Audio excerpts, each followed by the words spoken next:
Hello and welcome to the Wedding Dish Podcast. Grab your fork and knife and take a seat at our table as we dish on all things weddings. You'll hear stories and tips from real couples and wedding pros about love, life, and entrepreneurship. I am Sarah Alpin, your hostess with the mostest on the Wedding Dish Podcast and the CEO of Photos from the Harty and District Bliss. Thank you everyone for tuning into the Wedding Dish this week. Today, we are talking with a human who specializes in helping wedding vendors and photographers stand out with personalized, tailored branding and website design. You may remember her from our recent episode, Planning an Authentic Wedding and Prioritizing What Matters the Most. Today, we're dishing with the owner of Emily Foster Creative. Emily Foster, thank you so much for joining me on the Wedding Dish today. Hi, thank you so much for having me. I'm so excited to be here. I'm so happy to have you back. You are just such a delight, and I can't wait to talk a little bit about wedding websites. Same. I could talk about it all day. I'm so excited. Okay, so you help wedding professionals build websites that convert. So I want to dish with you about how couples can view or read a vendor's website and specifically, like, what are some of the things that they should look for on a vendor's website? Yeah, so I would say there's a lot of different like kind of technical, logistical things that can help them plan their wedding, and then also like the side that's more like brand and personality fit. So to start with like the technical things, like an easy way to contact is usually what couples are looking for. I think that's the most basic. And one thing that a lot of vendors forget is just like having basic contact info or an easy to fill contact form. Another thing that I see too is information on some kind of packages and pricing, which that can really range. Like you don't have to have actual pricing on your website. I've seen vendors do everything from like really detailed pricing, including all of their add-ons and everything, and then more vague, like a range or starting at, or even just not having pricing, but some kind of direction about what you have to offer more than just saying, I'm a wedding photographer or I'm a wedding planner, and then forcing people to inquire to see what kind of packages you have. So at least talking about like, if you're a wedding planner, do you offer a day of coordination? And are you able to give some kind of range of like what that would be for people who are maybe a little bit lower budget? Or if you're not trying to attract those people, making it very clear that maybe you only do full service or like really custom work for your clients. So that's one example. Also, a mobile friendly site is like the logistical part. I should probably put that first because that's like one of the biggest things that I see is a lot of couples. I think the stats like across all industries, like kind of just a general website stat is that like I think it's like 67% of people are looking at websites on mobile now. It's definitely like more than a half. And then I think it is probably leaning even more that way for couples because a lot of couples like aren't really planning their weddings on their computers anymore unless they're maybe doing it like on their work computer or something. But I think there's a lot of like planning while you're in the car, or like on the subway or train, or like while you're on your break or something like that. We're So watching TV. yes, yeah. And then we all know too that there's like so much planning going on through Instagram too. Like websites definitely really matter, but if they're finding you through Instagram and then clicking your link in bio, then they most likely are looking at your site on mobile from there too. So all of those things are important to think about kind of from the technological design side. And then on the brand side, being able to like show your face and your personality in your website. I always recommend on both sides that couples look for that to find the right vendors, and make sure that you genuinely like the people that you're hiring because it's so overlooked. I think it's okay maybe if you don't necessarily like personality vibe with like your caterer or potentially like your florist or something like that. But I think especially the photographers and wedding planners and officiants and things like that, like the people who you'll be spending really quality time with through the planning process and on the day of really matter. It amazes me when people don't find a good personality fit for a photographer because they're literally going to be watching you change and following you everywhere and there for like every intimate moment throughout the day. So you hopefully get along and don't feel awkward around them or don't like have personality conflicts or anything. So I Yeah, also for tell sure. vendors that like Be really clear about your personality on your website and don't be afraid to like show who you are. Again, show your face. I think that's a huge universal thing, like showing up on Instagram and your website so people can see the person behind the website is super important. Yeah, that's so true. I think, it really gives couples like the people that you interact with on your wedding day, like you have to like them because Yeah. it's your wedding day. You want to have the entire experience enjoyable. You want to intentionally have every person who's there. So your guest list and your vendor list should, it should be the people that you want to celebrate with. That's Yeah, definitely. Oh, there's one yeah. more too, in terms of like the brand and kind of personality side too, like inclusivity is huge, overall, like across your business and branding, but definitely showing the people that you want to attract is like such a basic thing that a lot of vendors fail to do. Like if you're wanting to work with like people of color or queer couples or something, then just show them, or even like plus size couples or anything like that. Like it's truly as simple as just showing those weddings and having inclusive language on your website. And people forget that and then kind of wonder why they're not attracting the diversity of people that they want to work with. Yeah, and actually that's a really good point because recently I had a couple who reached out to me about an engagement session and they wanted me to travel. So for those of you who don't know, I'm based right outside of DC and they wanted me to travel to Virginia Beach, which is like 2.5 hours. And I Mhm. can't do that without charging. Usually like I won't charge for travel fees if it's like $16 because who wants to send a $16 invoice afterward? Like Yeah. at that point, like, and I understand that every vendor is different, but that's just the way I feel about it. I feel really weird sending like a super tiny invoice when it's like a, $5,000 wedding or something. Yeah. Um, but they couldn't find any photographers that were like that were clearly inclusive in the Virginia Beach area, and so they wanted to spend like $200 to drive me down there, and I was like, I'm happy to also reach out to photographer friends and ask them like Yeah. who they would recommend that's inclusive, but it shouldn't be that hard to find people that look like you on someone's website if you want to hire those people or their social media or wherever they're posting things. Right. Um, And that's such a yeah. shame, like without knowing the Virginia Beach area a lot, like guaranteed there's probably a Oh, I'm handful of sure. vendors that are.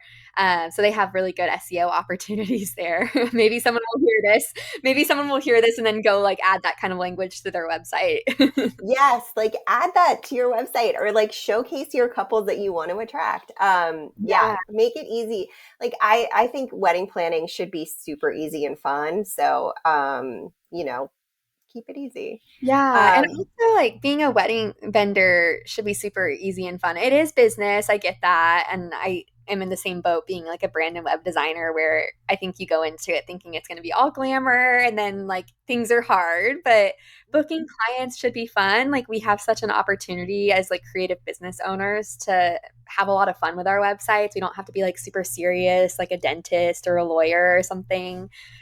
So I think it should be fun, like the kind of language that you have on your website and just being able to like really connect with people on a personal level through your branding.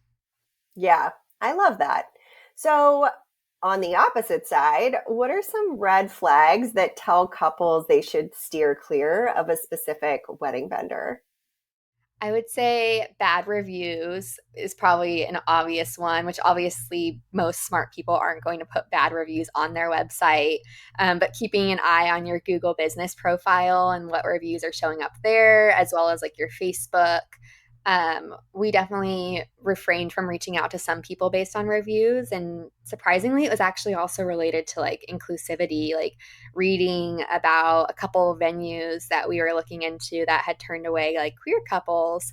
And they were actually like, there were reviews from people in those wedding parties, like kind of explaining that. And those were public reviews like on their Google business profile, and those can be kind of hard to remove. So definitely keeping an eye on your reviews and not having bad ones if you can help it. Or I think life happens too. Like sometimes clients will be upset and leave like a Google business profile review but like just being really honest and replying in a professional way, and maybe using it as an opportunity to like not drag the client, but like explain the situation and what happened, and like thank them for their feedback and handle it in a professional way, so that people who do like read a review that's less than 5 stars can kind of see how you handled that adversity there.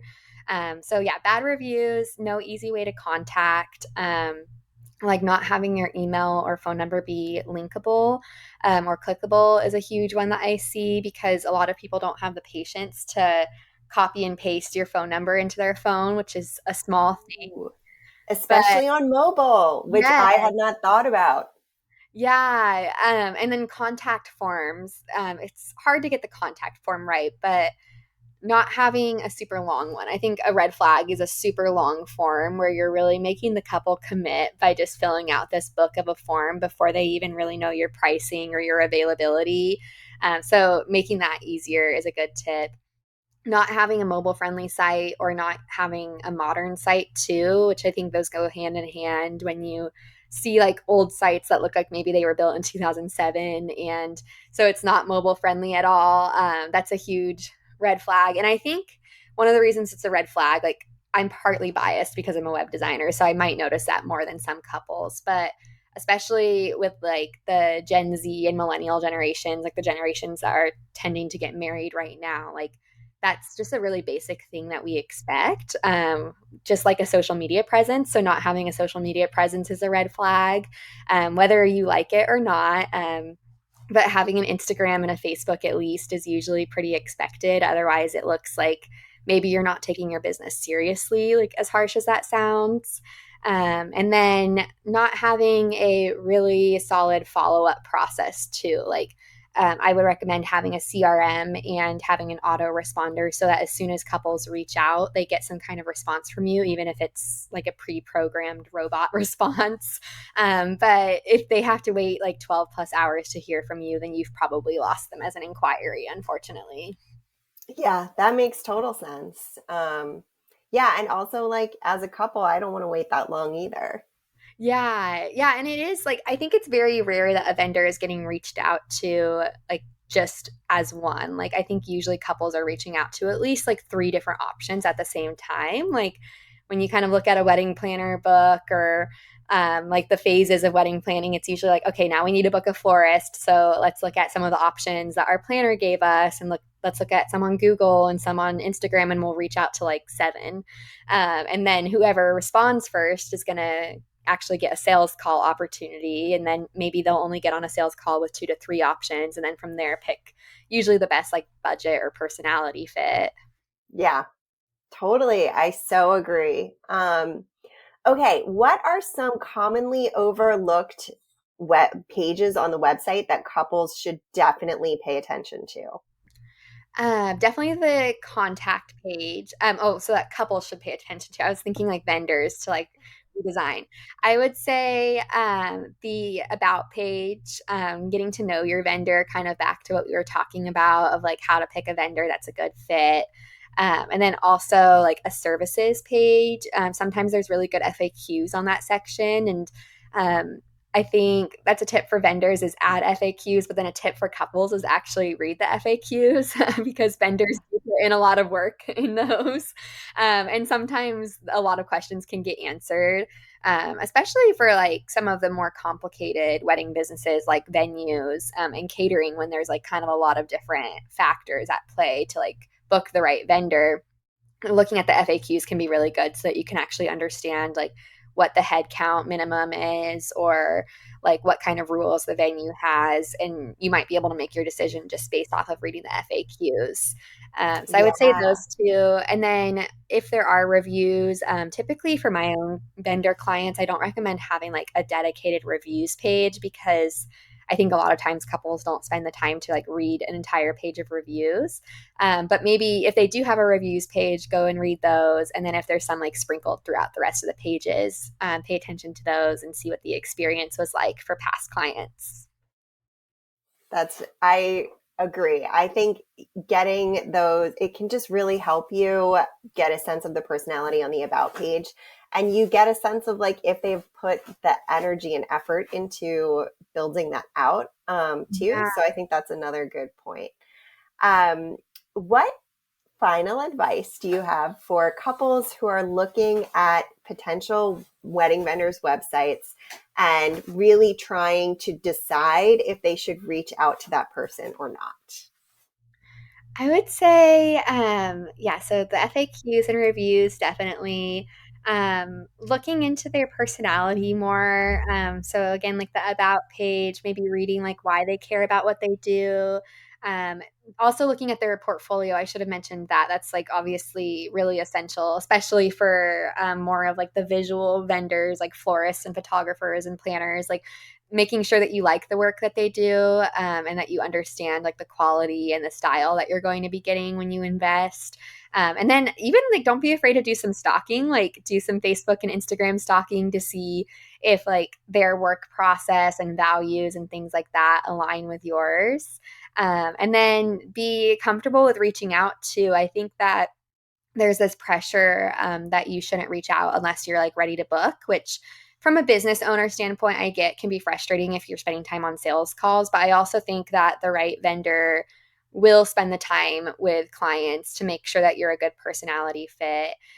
So I wouldn't necessarily reach out to a bunch of vendors who you know are going to be outside of your budget. But if you have a set budget and maybe you find a vendor that's just like a little bit over that and you feel like you could stretch, like go ahead and reach out and see if you can have a conversation. And then you might be able to find the extra money in your budget later to invest in them after feeling good about their personality and their work process and everything. That's great advice. I love this. This was super helpful. I know it can be hard as a couple to really like decipher what you're observing and feeling and reading and seeing on websites. So I think this was super helpful information, and I really appreciate you being here. Yeah, thank you so much for having me. I hope that it helps at least a few people make decisions and find really good fits. Thank Yes, you. I Uh, agree. So, where can our listeners find you online, Emily? Yeah, you can find me at emilyfostercreative.com, or Emily Foster Creative on Facebook, Pinterest, and Instagram. And then I also, for vendors, I have a website checklist that you can download if you're interested. It's basically 20 different things that you can start updating on your website today. And it's like those different factors we talked about. So, kind of like the branding and messaging side, but also like the technological side of making sure everything is functioning well on your website. So that's at emilyfostercreative.com/elevated dash website dash checklist dash wedding dish. And we will, I'll send you the link. yes, and we'll link to that in the description and the show notes and everything. So it's super easy for you all to go take advantage because you absolutely should. This was even a helpful conversation for me to think about my website. And I know that there are so many updates that I need to do. But We I can am audit glad your that site later. yeah, we may have to get on a call. Amazing. Well, make sure that you all give her a follow. Emily is the best. She's so lovely. And of course, you should know that because I've had her back twice. So obviously, I believe that. Emily, thank you so much for joining me on The Wedding Dish today. Everyone, you can find us on Instagram at The Wedding Dish Podcast. Our website is theweddingdishpodcast.com, where you can find the show notes, and we'll link out to Emily. And you'll get to see some photos from her wedding too, since we did we recently talked about her wedding day. So you can see what Yeah. her personal wedding style was like. Yeah. I wish I could do every style. Oh my gosh, I know. Wouldn't you just love it? Well, thank you so much, Emily, for being here today. This was so much fun and so helpful. And everyone, thank you for being here on The Wedding Dish. Until next time. Thank you, Sarah.